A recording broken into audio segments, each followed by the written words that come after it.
Time for a tattoo update. Last week, we told you about the Larry O'Brien trophy tattoo that Mavs guard Jason Terry had put on his bicep before the season. Well, he's now saying if Dallas doesn't win it all, he'll have it removed. Now, that's triple the pain. Getting it, losing, and then the removal. Kids, remember, think before you get tattoos. Well, first, there was Bumpgate when LeBron James knocked into him on the court. And then there was Crygate when he told the media some of his players were shedding tears. But despite those bumps, Heat coach Erik Spoelstra is on the verge of crying with joy. Here's a look at his amazing journey to the top. LeBron James and Dwayne Wade are future Hall of Famers, but the man shouting orders at them isn't a former All-Star. He isn't a veteran coach with a resume full of titles. He's a former video intern who, at 40 years old, now holds one of the most visible positions in sports. He's one of the youngest coaches in the NBA, and he's in a very great franchise. He's coached a very good team, and you know he's the front man. So I don't believe that if you'd asked him years ago, you know, where you see your future in 5 years, he would have said here. If I did have a quiet moment to myself over a pot of coffee, I was thinking about coaching high school. Now, to be frank, I was maybe thinking about coaching college. Spoelstra was raised in Portland, Oregon, where his father worked for the Trailblazers. He played point guard at the University of Portland, then spent 2 years playing in Germany. But in 1995 came an internship with the Heat that changed everything. It was hardly glamorous. Spoelstra worked in a room nicknamed The Dungeon.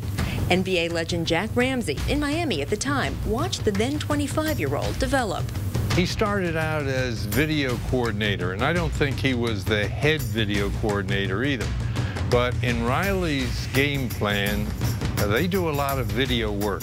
More of it was fear. Fear of making sure I had my edits and job done on time for Coach Riley. But then he moved into an assistant coach's position where he was what I call the workout guy. And he would drill players on fundamentals at practice, before games. Spoelstra moved up the ranks in the organization as a scout, as an assistant coach. Then in 2008, when Pat Riley stepped down as head coach, he made Spoelstra, then 37, the youngest head coach in the NBA. And he knows, you know, how I related to players, and I think he's gleaned a lot of experience from that. But also he has his own style, and he is a contemporary, you know, young, very intelligent man who knows the X's and O's. And I was fortunate enough to get some lucky breaks to stick around. Pat brought an incredible amount of stability to our franchise. At the time, the Heat had the worst record in the NBA, so a young coach was seen as a good fit. But once James and Chris Bosh joined Wade this summer, doubt echoed through the league. How could a man with no NBA playing experience, no titles on his resume, have any credibility managing a roster of superstars? I'm not naive to the situation, but we can't get away from the task at hand. And I think the best way to handle, you know, perceived pressure or expectations is just to dig into the job.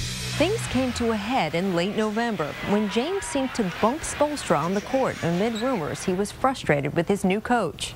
But instead of buckling, Spoelstra sat his superstar down for a heart-to-heart. More talks came in the following week, something both men credit for solidifying their relationship and for showing why Spoelstra was the right guy for the job all along. You know, it's kept us afloat, you know, and you know, with all the mania that's went on with this team and all the scrutiny that's went on with this team, he hasn't budged. That's what I told LeBron and Chris when they came. I mean, he's going to treat everyone the same. He's going to get everyone their respect. He's going to look them in the face and tell them, you know, the hard things. You know, when it comes to this is your role. This is what I expect you to do. And it takes a strong individual to be able to do that. All of your experiences in your entire life, all these things will push you and drive you. I've never wanted to be anywhere else than working for this organization.